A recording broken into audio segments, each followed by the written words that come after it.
Obviously, this was a big loss to the community in terms of the history that is the Columbia Hotel since 1894.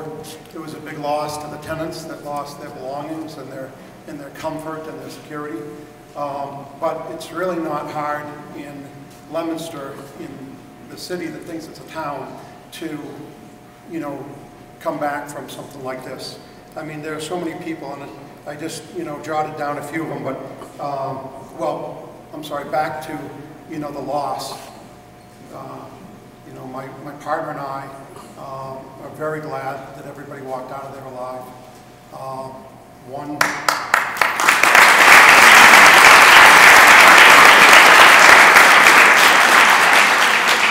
As bad as this was, it could have been, you know, orders of magnitude worse had somebody lost their life. But, you know, from the mayor to all the city departments, you know, the police have made this easy. The fire department, not just what's their job, but then going in after the fact and taking out people's belongings. And, you know, they had rules about what they take out, but they took out 10 times more than that because, you know, they knew that this was people's lives and all they had were in those apartments. The DPW, you know, they've been phenomenal. Robin and Steve at the church, you know, were phenomenal from you know, the first night. Still, there's belongings in their building for tenants. And, you know, Ginny's unbelievable. And when people want to know, you know, where the tenants are, I mean, I have my list and Michelle has her list, but Ginny knows probably more than both of us and where people are. So the community really pulled together. It's very easy to be successful even after something like this. So I want to thank, and the citizens, you know, for all the collections and students, you know, my daughters have been getting, you know, additional money collected for, you know, the tenants and the schools, the mayor. Everybody's been just so generous, patient, understanding, and I appreciate that. So thank you for everything that you've done to make this much easier on the tenants, the businesses, and me. Thank you, Mr. Mayor. I myself don't have reading glasses, so I have very big print, so it's like the Reader's Digest, right? So bear with me. A short 8 months ago, I walked through the halls of the Columbia building with Tom Bedard. While showing me the apartments, as we walked from apartment to apartment, he was giving me the history of the building and his dreams of renovating it. The Columbia Hall, the old Masons Hall, was the first step in that process. And from there it would have been the hallways and the apartments and whatnot. The Columbia Hotel was coming back to life. And after that short conversation with him, I wanted to be a part of it. Been a police officer in Leominster for 25 years, and I felt I've always done my part. And Tom Bedard was just an easy sell to me. That dream ended too soon.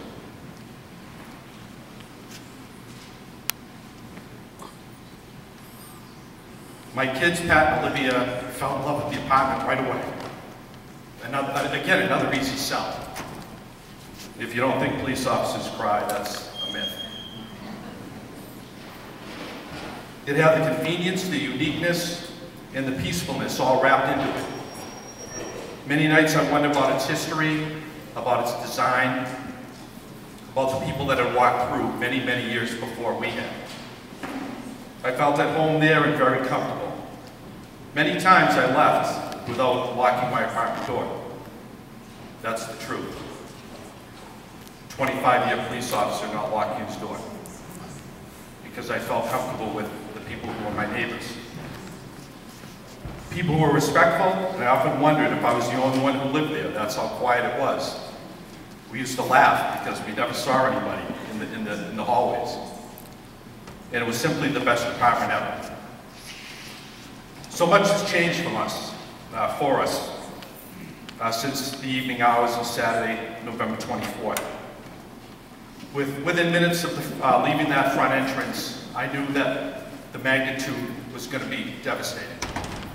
I've been a fire investigator for 11 years, and I knew what was happening up on the 3rd floor in the roof area. all I could do was prepare them for the imminent.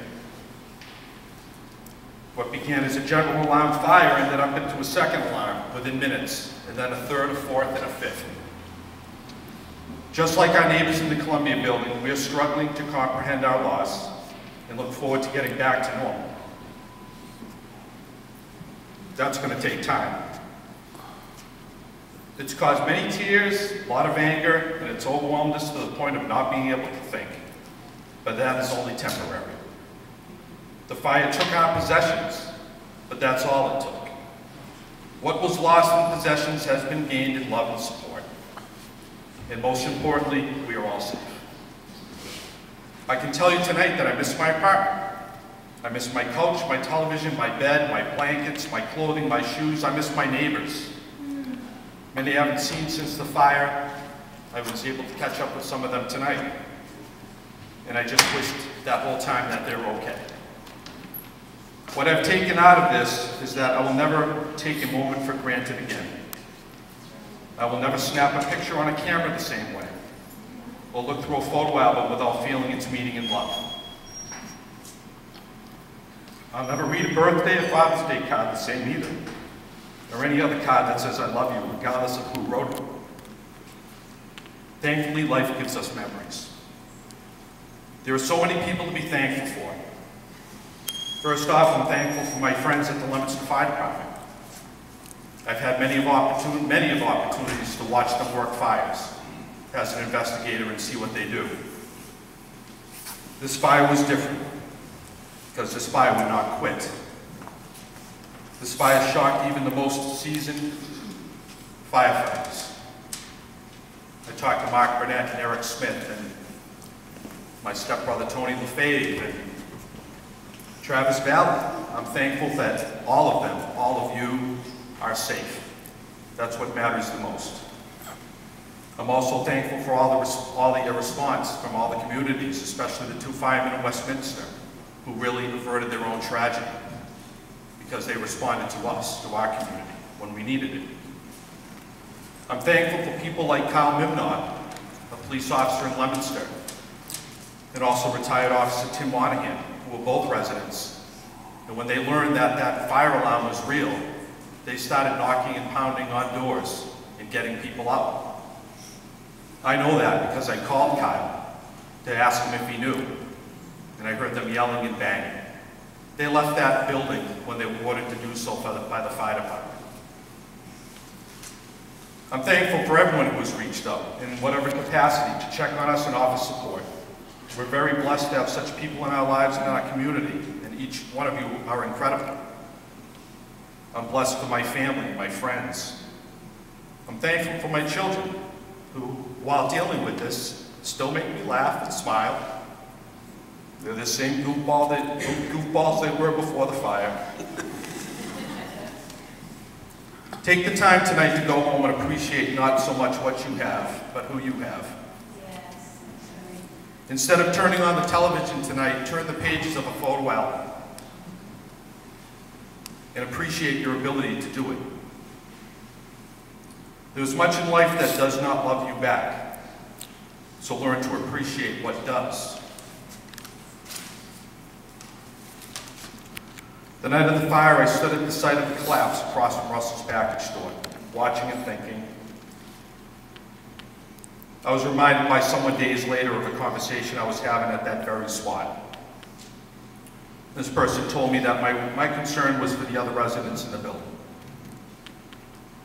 I'd forgotten that conversation up until that point, but it came as a reminder of who I am as a person and why I've always loved the city of Leominster. Because we care for one another, even when life has delivered us our own personal blow. You get back in life what you give to it, and I cannot begin to tell you how true those words are. And this is how I want my children raised, and they are being raised like that. On Tuesday night, Tuesday during the day, I spoke to Mayor Mazzarella about the status of other tenants there, out of my concern. And I found that there was a need to get some of them back on their feet, actually back into permanent residency, which is very, very important for people. It was important for me. And I'm very fortunate that I have family here in the city, and I was able to do that right away. He explained to me that for some people it had not been easy as others, and that the Columbia Fire Relief Fund would only go so far in assisting them. 33 people displaced. It was after that, realizing this, that I asked the mayor that I wanted my portion allotted to people who needed the money, who needed to be placed. My kids feel that same way. There was no discussion, and I didn't think there would be. And in a sense, it is the Leominster thing to do. It is the police officer thing to do, and it's the human thing to do. And my children could not agree more. There are times in life when inspiration comes at the hardest times. I've certainly learned that recently. Life makes no promises, and attitude is what makes the difference in trying times. That fire is not going to beat me. It's going to strengthen me. It's going to strengthen Olivia and Patrick as well. It's going to strengthen everyone that lived in that building. It will take time. And it has strengthened us as a community, once again. So yes, I'm inspired. And sometimes inspiration comes from one person, by a simple word spoken, a kind gesture given, or just by being the type of person you want to be around. Then an entire community inspires you.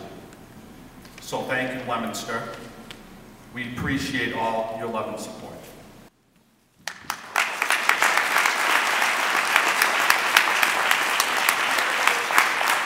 In the building for 8 months, and even though we've been living there for what felt like a short time, it always felt like home.